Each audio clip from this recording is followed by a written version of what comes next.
याच्यावर पुतळावरचे महाराजांचे जीवनाचा उद्धार करणारे संत शिरोमणी घराणे ज्ञानांचे राजे योग्यांचे माऊली तो देतात तो करतात. आजच्या अभंगामध्ये वर्णन करते तुकोबरायाने वर्णनविषयी ज्ञानबरायाने आज अभंगामध्ये वर्णनविषयी योग असला पाहिजे, वर्णन करते योग असले पाहिजे. विठ्ठला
नाही का?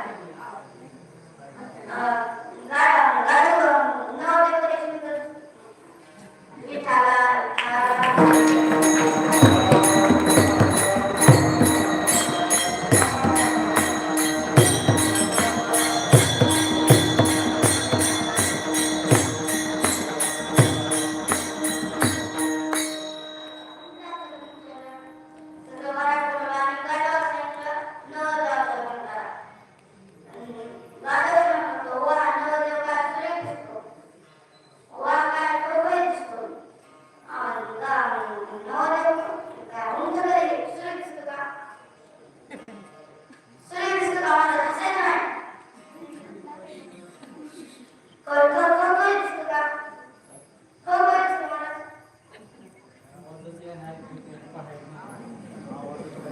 माईकच काढून टाक.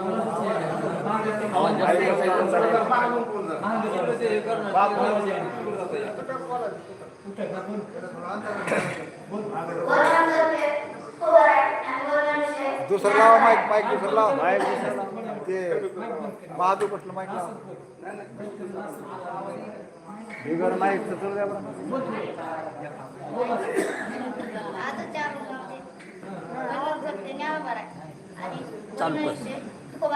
चालू करू मला चालू राहू दे काय शाळा करतात येत आहे हा बोल बाबा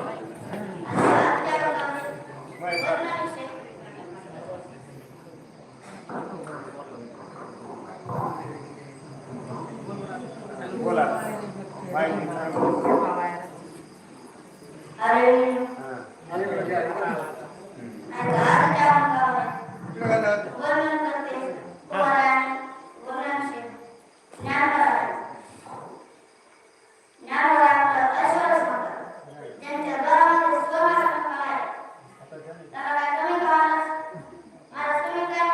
नाही ना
ज्यावेळेस विठ्ठल ज्यावेळेस मन लागेल नसतं संसारात त्यावेळेस रुक्मिणीमाता रस्ताच म्हणायचे मी संन्यास घेऊ का संन्यास घेऊ का म्हणायचे. एकदा काय झालं रुक्मिणीमाता आदेश विठ्ठलपंतांनी विचारलं मी संन्यास घेऊ का संन्यास घेऊ का म्हणल्यावर रुक्मिणीमाता आदेश म्हणल्या जा जा म्हणल्या विठ्ठलपंताचा रामेश्वराला गेलो आणि त्यातून रामेश्वराने काशीला गेले त्रिपासवान कसे गेले आणि संन्यास घेतला आता रुक्मिणीमाता चिंता करू लागल्या. त्यांचे रुक्मिणीमाताचे वडील कोण सिद्धोपंत रुक्मिणीमाता सिद्धोपंताच्या इथे गेल्या आळंदीला सिद्धोपंताच्या इथे गेल्या रुक्मिणीमाताने पिंपळाला 1.25 वर्ष झाडा घातल्या. आळंदीला गेल्या बागामध्ये पिंपळाला ते पाणी लावलेलं ज्ञानवराच्या मातेला 1.25 वर्ष प्रदक्षिणा घातल्या लिहिलं आहे त्याच्यामध्ये 1.25 वर्ष प्रदक्षिणा घातल्या. त्यावेळेस एकदा काय झालं विठ्ठलपंतांचे गुरु म्हणजे श्रीपाद स्वामी आळंदीला आले आणि पिंपळाखाली बसले. पिंपळाखाली बसले म्हणल्या पिंपळाखाली बसले रुक्मिणीमाता त्यांचे दर्शन घेतलं आणि श्रीपाद स्वामीला काय केलं आशीर्वाद दिला आशीर्वाद दिला आशीर्वाद दिला मंत्राची सुरुवात होती. आशीर्वाद दिला रुक्मिणीमाता हसल्या गेल्या हसल्या म्हणाल्या की पती जर नसले तर एका पती जर नसले तर मुलगा काय होणार तर श्रीपाद स्वामी म्हणाले तुमच्या नावावर कुठे गेला रुक्मिणीमाता म्हणाल्या संन्यास घेतला संन्यास घेतला म्हणल्या. आता रुक्मिणीमाताने खानापुन्हा सांगितल्या श्रीपाद स्वामीने खानापुन्हा सांगितल्या रुक्मिणीमाताने खानापुन्हा सांगितल्या खानापुन्हा सांगितल्या लगेच खानापुन्हा सांगितल्या आणि आता लगेच श्रीपाद स्वामी म्हणाले याला तुम्ही माझ्या हातात संन्यास दिला संन्यास दिला. लगेच श्रीपाद स्वामी म्हणाले लय मोठं पाप पडेल माझ्या हातात. श्रीपाद स्वामी कुठे गेले सिद्धोपंतांना रुक्मिणीमातेच्या मातेला रुक्मिणीमातेच्या वडिलांना रुक्मिणीमातेला आणि श्रीपाद स्वामी गेले काशीला गेले काशीला गेले. तिथून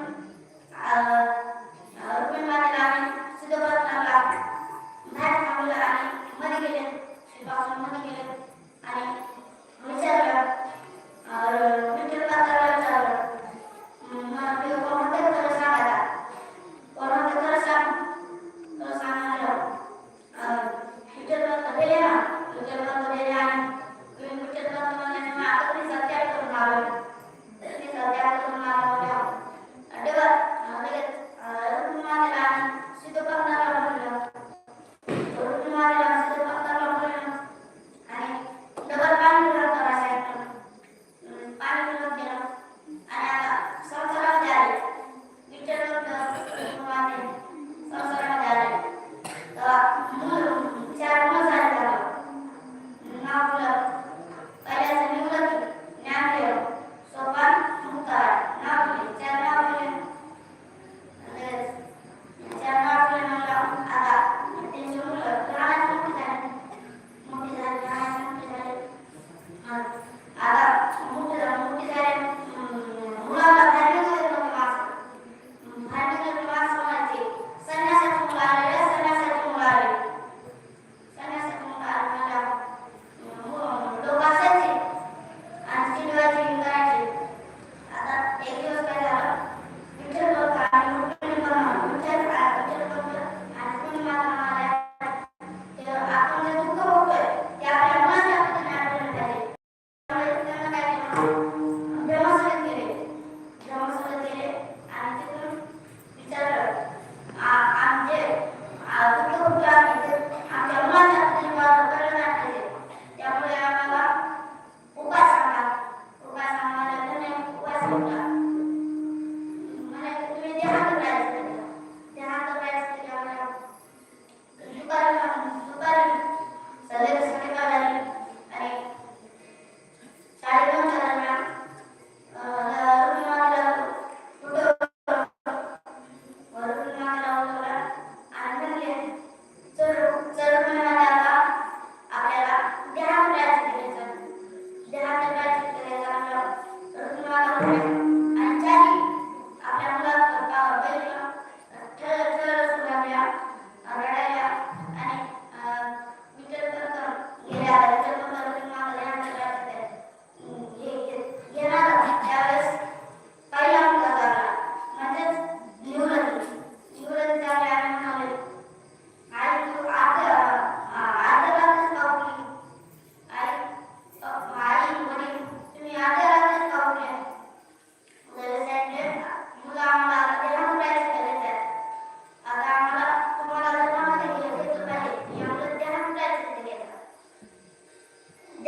शुद्धीपत्र आणा तर आम्ही तुम्हाला ब्रह्मचर्य घेऊ आम्ही तुम्हाला धर्म आता चौघी भावांचे पैठण लागली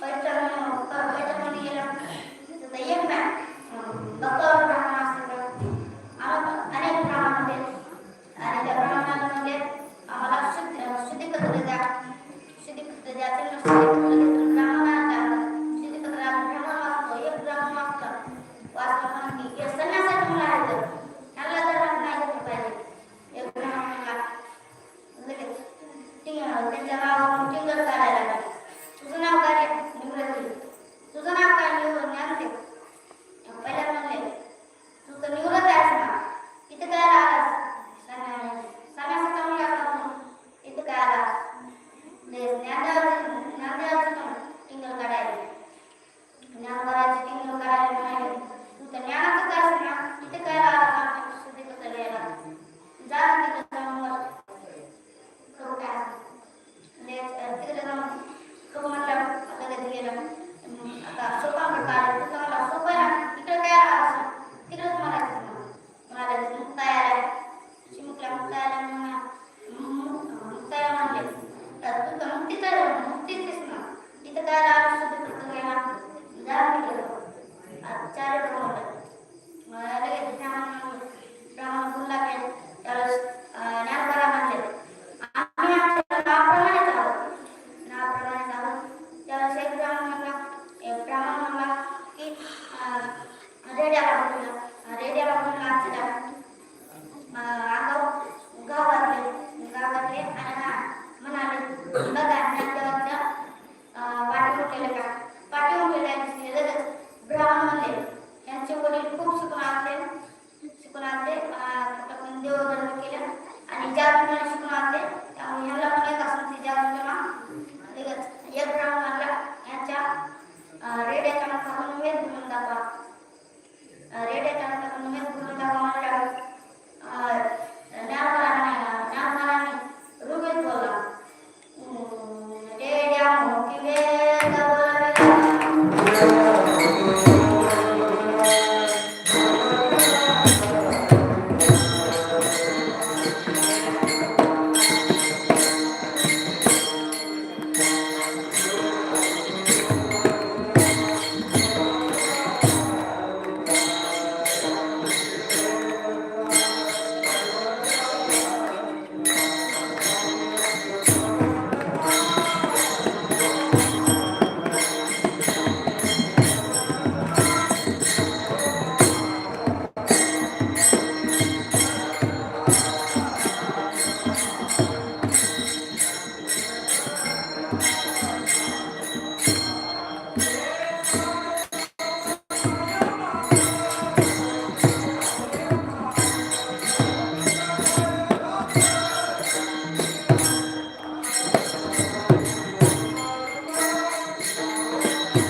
सच्चिदानंद बाबा सच्चिदानंद बाबांना आशीर्वाद त्याच्यावरती मॅरेज होते. मॅरेज त्याला उठविलं आणि हात पडवला त्याच्या डोक्याने हात पडवला. जिथं जाऊन काय ते झोपेतून उठल्यावर झाले. झोपेतून झाले आणि ज्ञानबाबांचं दर्शन घेतलं आणि त्यांच्यासोबत गेले. त्यांच्यासोबतच गेले आणि पुढे गेला इंद्रियांच्या गाठी ज्ञानेश्वर लगेच सच्चिदानंद बाबांना ज्ञानेश्वर लिहिली आणि ज्ञानबाबा सांगत होते. सच्चिदानंद बाबा ज्ञानेश्वर लिहिली आणि ज्ञानबाबा सांगत होते की ज्ञानेश्वरीमध्ये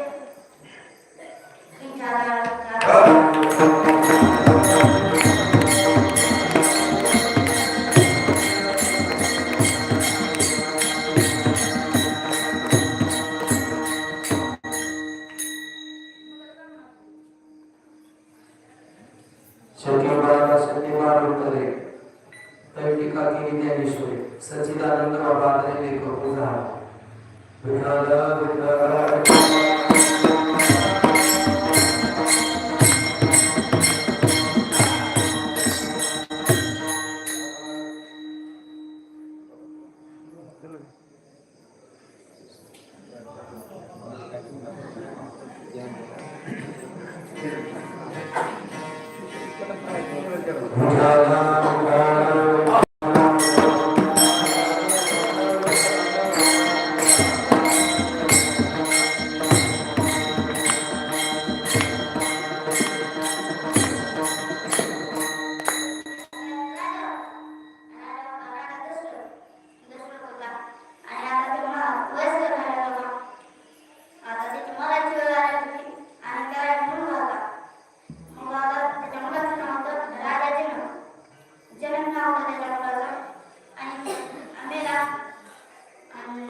विठ्ठल विठ्ठल मुलीच आहे.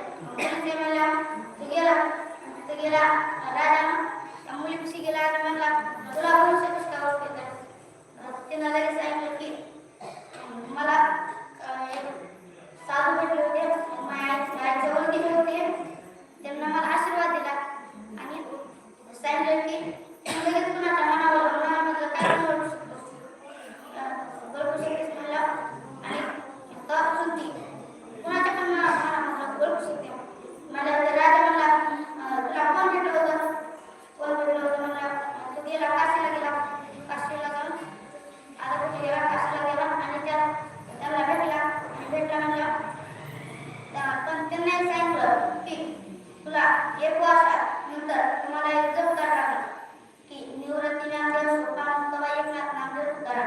जप करायचं म्हणलं जर 1 वर्ष जप केला त्याला ज्ञान प्राप्त झाले म्हणजे काय इच्छा सांगली त्याने काहीच नाही केलं. दर्शन घेतलं मला काही नको फक्त तुमच्या दर्शनावर.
Selamat